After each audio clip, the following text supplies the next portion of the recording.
Miss देला गाल जो बन कैला लाले लाल, देख ले ही दीदिया तो हो जाई बवाल। मिस देला गाल जो बन कैला लाले लाल, देख ले ही दीदिया तो हो जाई बवाल। चाल देखी राउर जुआ जोरता जोरता खिस बरता, जबरी जीजा जन डाली रंगवा हैला हंगवा लस लस करता। जबरी जीजा जन डाली रंगवा हैला हंगवा लस लस करता। जय भीम नमो बुद्धाय साथियों, मैं गीतकार पिंटू परवाना आप सभी का स्वागत करता हूं अपने यूट्यूब चैनल परवाना धुन में। तो आइए आज के इस वीडियो में आप सभी दोस्तों के लिए लेकर आ गया हूं मिशन गीत, और ये मिशन गीत आप लोगों के लिए बिल्कुल फुल और फ्री है। अगर आप लोग इसे गाना भी चाहते हैं तो गा सकते हैं, इसका कोई चार्ज नहीं लगेगा। आप लोगों से एक छोटी सी रिक्वेस्ट है कि आप लोग हमारे चैनल पे नए हैं तो चैनल को फटाफट सब्सक्राइब कर दे, ताकि कोई भी हिट मैटर लेकर आऊँ तो सबसे पहले आप लोग के पास नोटिफिकेशन पहुँचे। अगर आप लोग मुझसे पर्सनली सॉन्ग लिखवाना चाहते हैं तो मेरा मोबाइल नंबर डिस्क्रिप्शन में दिया गया है, वहाँ से लेकर आप मुझसे कॉन्टेक्ट कर सकते हैं। तो चलिए मैं सीधे डबिंग की तरफ चलता हूँ। आप लोग को ट्रैक तो मालूम हो ही गया होगा,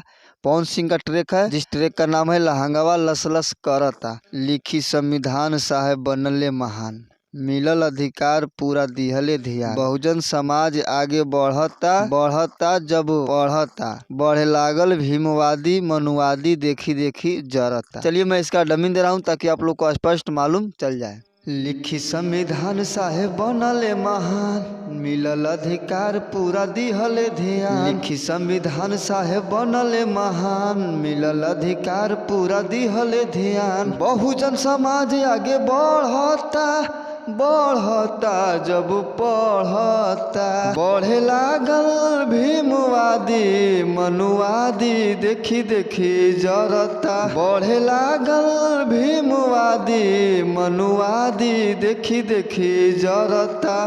दोस्तों ये मुखड़ा था। अगर आप लोग को मुखड़ा अच्छा लगे तो वीडियो को लाइक जरूर करें। तो चलिए मैं अंतरे की तरफ चलता हूँ। फर्स्ट अंतरा है, भीम के दीवाना हई कहता निसाफ, यदि टकरैबा त करब नाही माफ। फेरा में संविधान के जे परता परता खिस बरता, बढ़े लागल भीमवादी मनुवादी देखी देखी जरत। तो चलिए इसका भी डमिंग दे रहा हूँ ताकि आप लोग को स्पष्ट मालूम चल जाए। भीम के दीवाना हई कहता निसाफ हो, यदि टकरैबा त करब नहीं माफ हो। फेरा में संविधान के जे परता परता खिस बरता, बढ़े लागल भीमवादी मनुवादी देखी देखी जरता। बढ़े लागल भीमवादी मनुवादी देखी देखी जरता। दोस्तों ये फर्स्ट अंतरा था। आइए मैं इसका दूसरे अंतरे की तरफ चल। देखिए दूसरा अंतरा है, कहे परवाना सुबास खुलेआम हो, अब नहीं बानी हम तोहरो गुलाम हो। हक की लड़ाई अब लड़ता लड़ता नहीं डरता, बढ़े लागल भीमवादी मनुवादी देखी देखी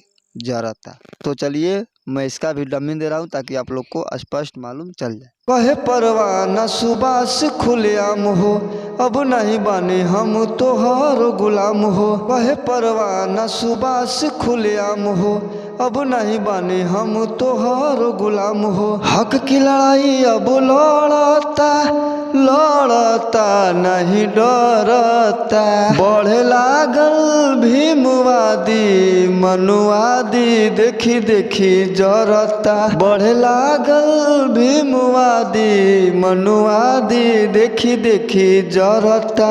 दोस्तों अगर हमारे गाने में कुछ त्रुटियां हो तो उसे क्षमा करें, और आप लोगों को वीडियो अच्छा लगे तो वीडियो को लाइक जरूर करें, और हमारे चैनल को अभी तक सब्सक्राइब नहीं किए हैं तो प्लीज़ सब्सक्राइब कर लें। तो चलिए नेक्स्ट वीडियो के लिए तैयार रहिए। कमेंट बॉक्स में अपना कमेंट राय जरूर दें। तब तक के लिए धन्यवाद।